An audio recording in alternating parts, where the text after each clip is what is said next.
uncertain yet on the right guard spot. What's going into that? It's really just to find the consistent formula. We're getting pretty close. I feel really good about where the guys are right now. I feel like we got enough guys to go into the season with and kick the ball off. So, yeah, they were in a good spot.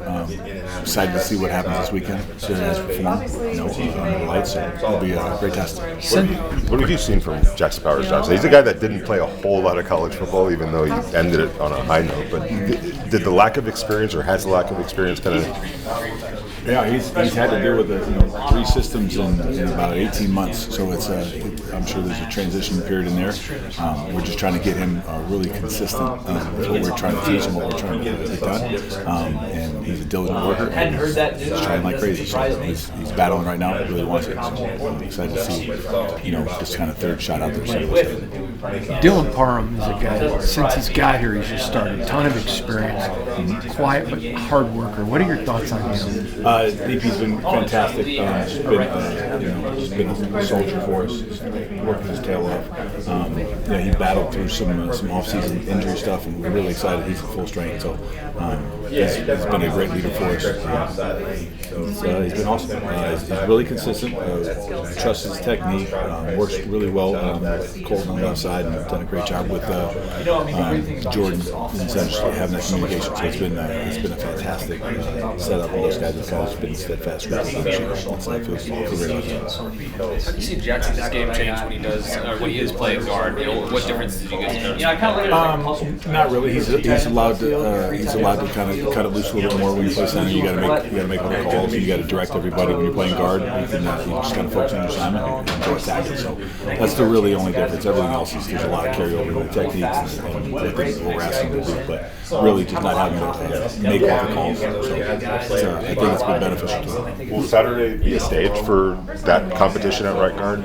Sure. I mean, every time we go out, every practice, everything we do is built on that. So, just another great opportunity. To do so with the whole starting offensive line. We're still working on how much time everyone's playing right now, so I can't give you that one. But I would expect everyone to be out there at some point. But even that I can't. I'm sure. We'll discuss that tomorrow. Colton's a steady Eddie, and how fortunate is it to have that kind of a left tackle coming in your first year with the team? Colton's been a lot. He's meant a lot to this program, and he's meant a lot to me getting started in this adventure. He's done everything we've asked. He's been consistent. He's been upfront. Everything that's happened has been by design. Has been communicated. So I think he's made fantastic strides. I think he's playing as confident as I can remember. Watching from the previous film, he's in a great spot right now. Just got to continue that and keep that going. Super accurate passer, and then you throw the intelligence factor in with it, and his ability to pick up again. We're talking about him going to his third offense or fourth offense in 4 years. So he's a quick learner, but the intelligence factored in with the accuracy, to me, puts him over the top.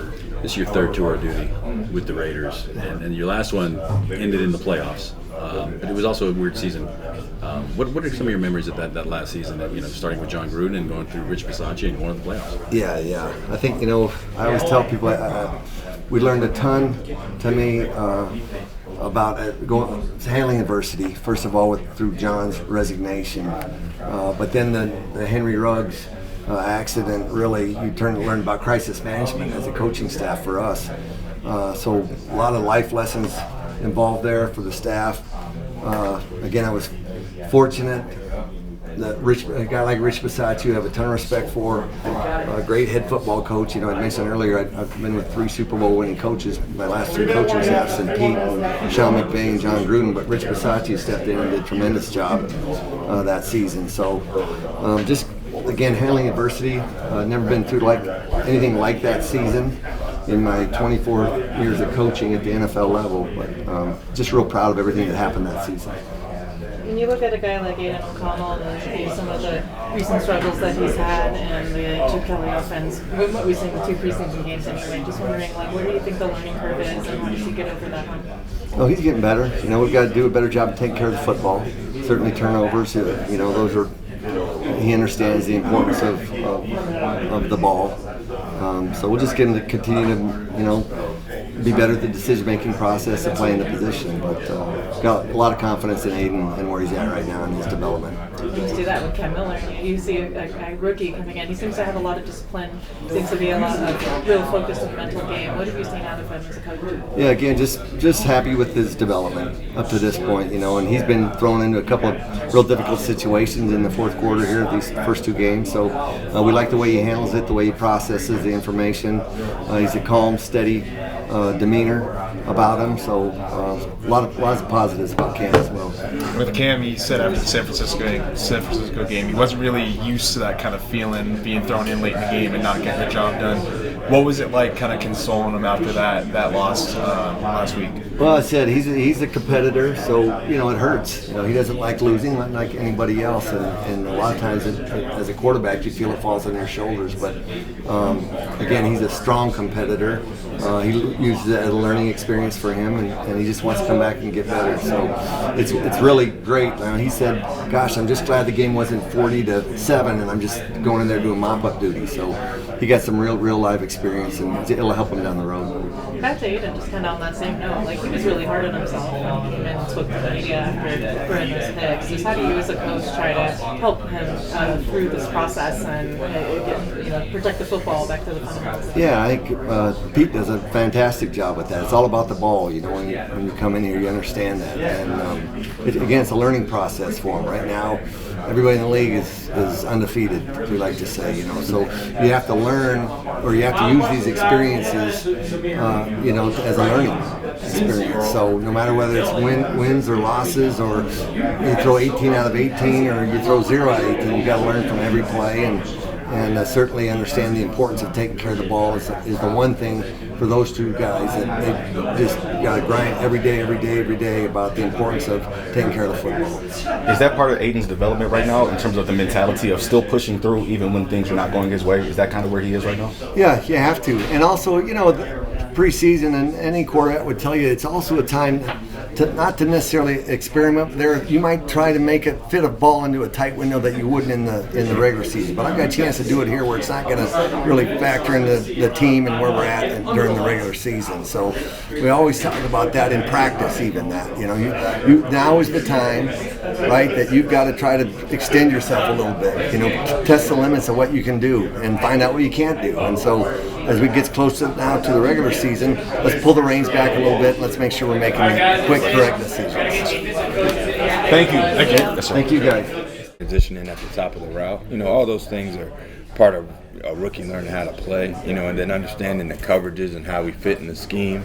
That's part of it too. So it's ongoing. That's not going to change, particularly for a young guy. You have a really young room, obviously. You have 2 rookies, who are making a name for themselves. Trey's a third-year player. Jacoby Myers, when you have such a young room like that, what does he mean to that locker room in terms of what he can provide from a better perspective? Yeah, he's a stabilizer for the group. I think he's one of those guys, when you're drawing stuff up, you try to make sure that, he's part of the 1 or 2 in the progression with the guys that we have. He's one of the guys that the guys look up to and feel like, hey, watch how he does it, and then try to simulate some of the things that he does. But he's one of those guys that's easy to coach, and is a leader in the room for sure. Thank you so much. Hey, thank you. Appreciate it. He's a big back, but he can do a lot of things on base downs. You got some short yardage goal line stuff. You got Sincere with some third down, different things like that. 2 minute, you got Raheem, base down, third down, 2 minute stuff. You got Deland Lobby, who when you start talking about that empty back, who can do some jet sweeps and run routes and different things, open space, got third down.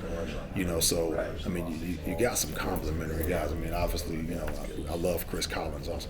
So, you want to build a room with an identity of tough, being mentally and physically tough, but you want some interchangeable pieces in there to supplement the main guy. Appreciate you mentioned Zamir. That's what I was going to ask about. He seems like maybe the old Zamir. He just feels happy, confident. What have you seen from him in his process? Well, that was the thing. I recruited when I got here. I recruited Sincere when I was at USC. So the first text I sent him, I'm like, hey, give me a call when you get a chance. he called back, he was just laughing. He's like, I still got your number in here from 2000. God, that's 2018. You know, he said, I still got your number in here. So, you know, I had a previous relationship with him, but more importantly, you know, I told him, without getting into anything from the past, I said, you will be a better back. You will be a better back, you know, with me. Simply because just the practices and the way that we put things in place, a guy like him will really thrive in it. And we're seeing that right now. You know, and hopefully, you know, we see more of it here in the game coming up. But Zamir's been doing really good. You spoke about the versatility of the running backs. How much does that open up the offense for you that you have so many different running backs that can do so many different things? The versatility, I mean, yes, because you don't have one guy that can just do everything. You know, so that goes to the thing I just talked about with having a bunch of guys that can do a bunch of things. Yes, all those jobs I named, every back in there needs to be able to do it. But you got a pecking order of who's the better guy for us and the better guy for the team, you know, at the end of the day. So, yes, it really helps us widen the scope as far as versatility and guys who can do a bunch of different things. And the guys have embraced that. You know, we grade everything at practice. The guys know where they stand. They understand what we're trying to get done, and they embrace the culture not only of the team but of our running back room. So it seems like you guys are building blocks. It seems daily, right? Does it feel like you guys are finally getting through that as the season approaches? Oh yeah, without a doubt. I mean, and just like the last gentleman said, you can see the confidence in the guys. You know, and I want to build belief and confidence in that room. Nothing is never negative in there. We're always teaching, learning, moving forward. But the camaraderie in there and the communication, I mean, you see the results of that on the field because you have a relaxed room who knows what they're supposed to do and knows what the job that they're trying to get done. You mentioned Deland McCullough a little bit ago. In what ways have you seen his game change? It looks like you're kind of a bit of a different guy now this year. Yeah, I mean, the things I just got done saying, the confidence, the belief that's been given to him, the tools that's been given to him, and he's taken and run with it, you know. So you really work on the guys' eye discipline, yes, ball security, all those different things, but everything that we're about in that room, you know, and obviously we got a great offense, you know, an offense that gives him some opportunity to show those skill sets, but it still comes down to that man, you know, and what is he going to do with those opportunities, and he's really taking advantage of them.